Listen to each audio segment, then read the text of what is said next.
No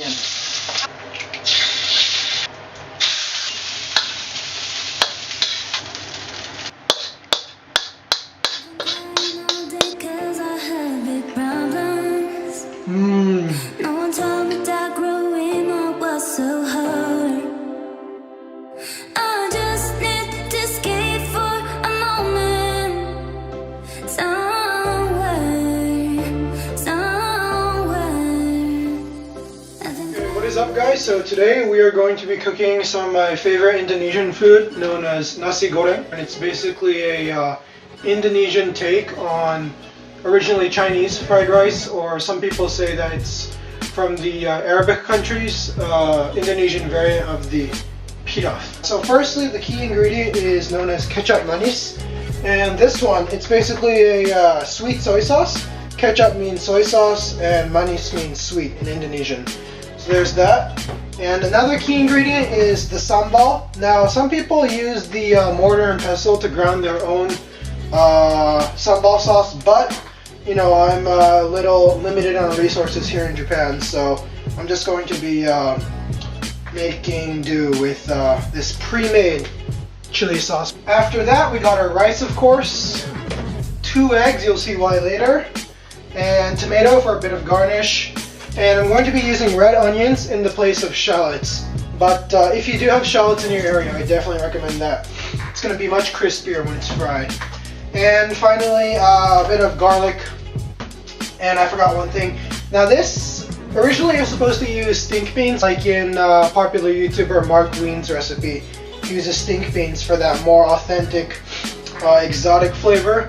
But I'm in Japan, so I'm going to be putting in a bit of a Japanese twist with these edamame. Now edamame are basically young soybeans. So they haven't fully grown yet, but they're still in their pods, and as you can see, I'm going to deshell them later, but they're kind of green instead of the typical white. So I'm going to be using these. Maybe I'll put in a bit of meat to make it Nasi Goreng ayam, which means chicken. So there's so many types of Nasi Goreng is the thing. There's like chicken, squid, ikan, which is fish, and so on. So let's get started. We're going to be unshelling the onions, and when you're using onions in the place of shallots, I recommend red onions because it's the closest in consistency. So I'm going to speed it up a bit, this unshelling process. We're actually going to be using this onion to make the sambal sauce and the crispy fried onions, which is going to be a really nice garnish to put on top.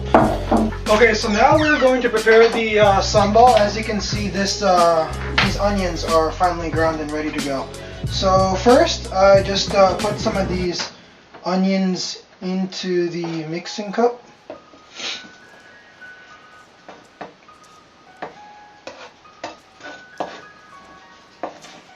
Okay, so after we have the onions in the cup, we're going to add just a bit of garlic, and this is already ground garlic paste.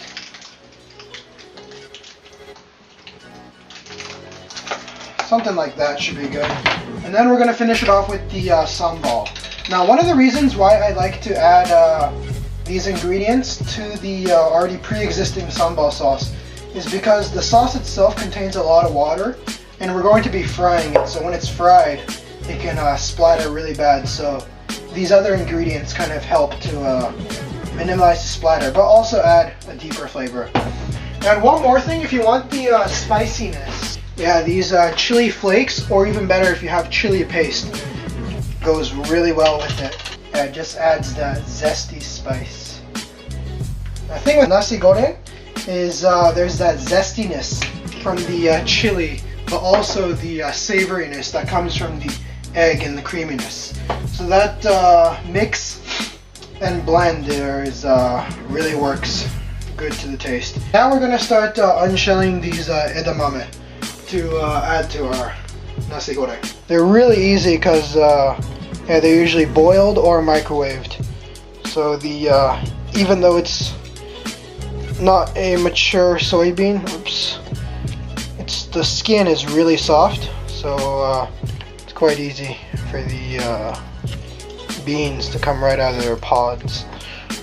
Okay, so now once we have the edamame and sambal ready, and also the onions. We're going to start it up. So the interesting thing with Nasi Goreng is that after the end of the Japanese and Dutch colonization in the early 20th century, this kind of became the unofficial national food because it's so easy. You know, you just use the previous night's leftovers. So that's why every Nasi Goreng is kind of unique to whoever makes it. They just use whatever's around the house. Okay, something like that. So now we're just going to add in these bigger onions to make the crispy fried onion. Now this is a bit difficult because if you let them sit for too long, they can turn black and completely burn up. The trick is to kind of just let it fry until it's golden brown.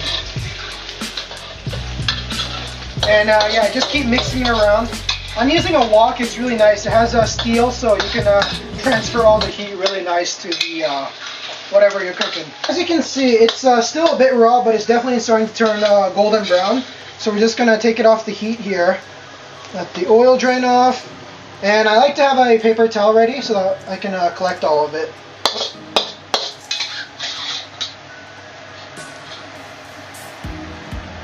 Okay, yeah, look at that. That looks so nice. So now that we have that ready, we are going to add just a bit more oil, and now we are going to make the egg that's going to go on top as the garnish. So just crack that in. Now the important thing with this is you got to make sure to baste the egg with the oil to let the entire thing fry. Yeah, baste it with the oil just like that. Yeah, get all that heat transferred throughout the egg. Okay, now that's already looking pretty good. So we're just going to take that off the heat and get that oil off and set it off to the side with our crispy fried onions. So now the real stuff starts. And first we're going to need some more oil. Okay, that looks good. So this is kind of the dangerous step. I'm going to be adding the sambal. Now this stuff, it does contain water naturally in the sauce, so you got to be really careful about putting this on. Okay, there we go. If you do it properly, it's going to be minimal splashing. Okay, so now that the splashing has gone down a bit, we're just going to mix it around. So it's starting to turn that nice golden color. Already you can smell the caramelization. And now, kecap manis is actually an Indonesian version of the Asian soy sauce. And the reason they made it is because of the abundance of palm oil and our palm trees, sorry. So there was a lot of palm sugar. So why not just mix it with the regular ketchup or soy sauce? And yeah, it turned into a very, very glorious creation. Actually, we could probably use a bit more. You want that nice, even golden brown consistency everywhere. Okay. Yeah, that should be good. Now we're just going to keep mixing that in everywhere. And it's almost ready to go. So, before it's completely ready, I'm just going to get a plate ready. Let's turn off the heat. Oh yeah, it's smelling really nice. And just pile that high onto the plate.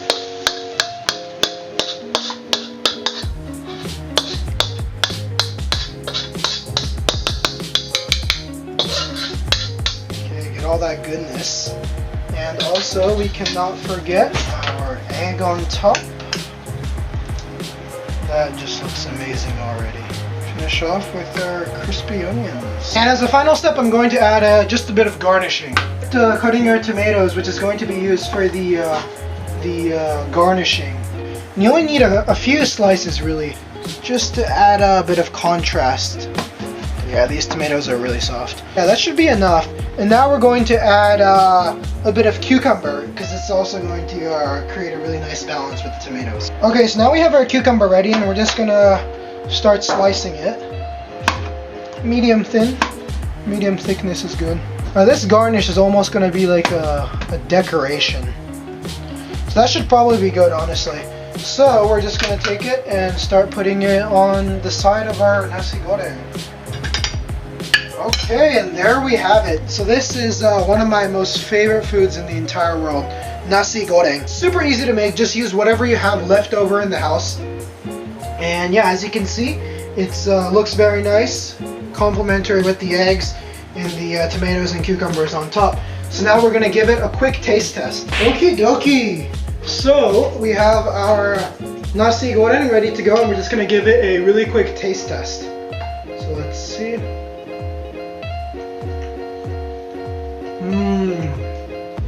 Yeah, so you can really taste that caramelized rice right there. Make sure to add the chili flakes to it because it gives it a nice zesty flavor, and I can really taste it. I think if I just stuck with the regular sambal, it would have been a bit too mild, but because I added the chili paste, it's really spicy and nice. Let's get a bit of that tomato and some onion. What am I saying? Cucumbers. This good food's making me forget how to talk.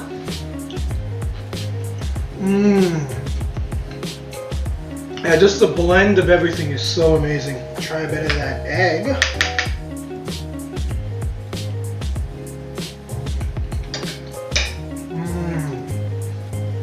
Oh yeah.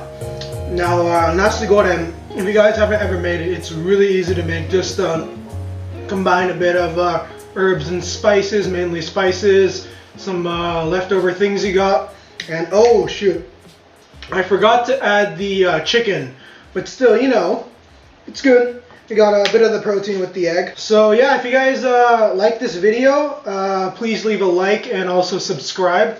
Also, if you guys have any comments or requests that I should do in the future, leave it down in the comments below. And yeah, thanks for watching and stay tuned.